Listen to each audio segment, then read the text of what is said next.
শাশুড়ির কবরের সামনে দাঁড়িয়ে এক পুত্রবধূর অভিযোগ। কেমন আছো মা? আমি চাই ওপারে তুমি খুব ভালো থেকো। তুমি নেই আজ 5 বছর হয়ে গেল। লোকে বলে মৃত মানুষের নামে কোনো অভিযোগ করতে নেই, তাদের মনেও আনতে নেই। কিন্তু কিভাবে ভুলে যাব মা, আমার মনের ভেতরে এক আকাশ অভিযোগ জমে আছে, কোথাও প্রকাশ করতে পারিনি, বুকের ভেতরেই পুড়ে মরছে। আজ কিছুটা বলে মনের ভার একটু হালকা করতে চাই। আমায় ক্ষমা করো মা। জানো মা, তুমি বিনা দোষে একটা 17 বছরের কিশোরীর মন ভেঙে দিয়েছিলে। সেই মেয়েটা আমি। আমার সব স্বপ্ন তুমি গুড়িয়ে দিয়েছিলে অবেলায়। সংসার জীবন তুমি বানিয়ে দিয়েছিলে তিক্তময়ে। গরিবের মেয়ে বলেই অবহেলা করেছিলে, অবজ্ঞা করেছিলে। অথচ এই আমাকেই দেখে শুনে তোমার ছেলের বউ করেছিলে। তোমার সব প্রয়োজনই আমাকে লাগতো, অথচ তুমি বিন্দুমাত্র কৃতজ্ঞতা স্বীকার করনি। তুমি এতটাই নিষ্ঠুর ছিলে যে মা হতে যাওয়ার সময়ও একটুও ছাড় দাওনি, গর্ভকালীন সময়েও আমায় রেহাই দাওনি। উল্টো তোমার রাগ ক্ষোভ আমায় দিয়ে উগরে নিয়েছিলে। আর তোমার ছেলে, সে ছিল নির্বাক দর্শক। আজও সেই দিনের কথা মনে পড়লে আমার রুহ কেঁপে ওঠে। আমি জানি আমি এই কালো অতীত কখনোই ভুলতে পারবো না। আমি সব সময় তোমার ভালোবাসার জন্য ব্যাকুল ছিলাম।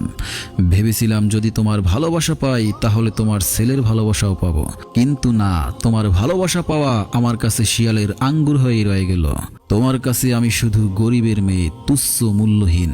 আর তোমার ছেলে, সে শুধু তোমার ছেলেই রয়ে গেল, কখনোই আমার স্বামী হয়ে উঠতে পারলো না। চিন্তা করো না মা, তোমার ছেলে এখনো তোমার কথাই বেশি মনে করে, এখনো তোমার জন্য কাঁদে, তোমার কথা বলে। সে কখনোই তোমায় ভুলে যায়নি। তুমি নিশ্চয়ই খুশি মা, তাই না? কিন্তু জানো মা, আমি যে কতবার রাতে কেঁদেছি, কতবার ভেবেছি এই সংসার ছেড়ে চলে যাব, তা কেউই জানে না। তোমার ছেলের ভালোবাসার আশায় আমি কেবলই অপেক্ষা করেছি। এবার শোনো মা, আমি কেমন আছি। আমি খুবই ভালো আছি।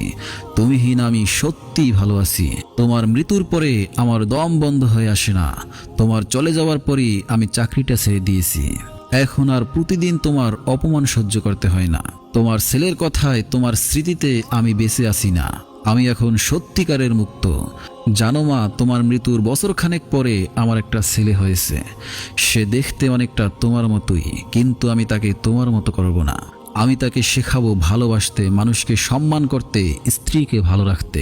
আমি তাকে এমনভাবে গড়ে তুলবো যাতে তার স্ত্রী একদিন কবরের সামনে দাঁড়িয়ে আমার নামে অভিযোগ না করে। তুমি ভালো থেকো মা, আমাকে নিয়ে আর তোমার চিন্তা করতে হবে না। এবার আমি মুক্ত, আমি সুখী। তুমিহীন আমার দম বন্ধ হয় না।